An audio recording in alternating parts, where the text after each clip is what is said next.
आप सबको जय मसीह की।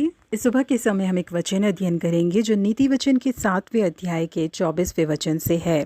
अब हे मेरे पुत्रों, मेरी सुनो और मेरी बातों पर मन लगाओ। अमेरिका के राष्ट्रपति रह चुके फ्रैंकलिन रूजवेल्ट हमेशा की तरह व्हाइट हाउस के प्रवेश द्वार पर खड़े होकर अपने होठों पर बड़ी सी मुस्कुराहट के साथ वो जिन शब्दों का हमेशा प्रयोग करते हैं उन शब्दों को बोल बोलकर लोगों से हाथ मिला मिलाकर थक चुके थे। अचानक ही उनके अंदर इस बात को जानने की उत्सुकता हुई कि जब मैं लोगों के सामने मुस्कुराहट के साथ बातें करता हूँ, उनसे हाथ मिलाता हूँ, क्या वो सच में ही मेरी बातों को ध्यान से सुनते हैं या तो फिर हर रोज की तरह ही वो मुझे जवाब देने के लिए पहले से तैयार रहते हैं। इस बात को परख कर देखने के लिए एक दिन शाम को वो स्वागत कक्ष में पहुंचे और वहां पर मौजूद लोगों को देखकर एक बड़ी सी मुस्कुराहट दी।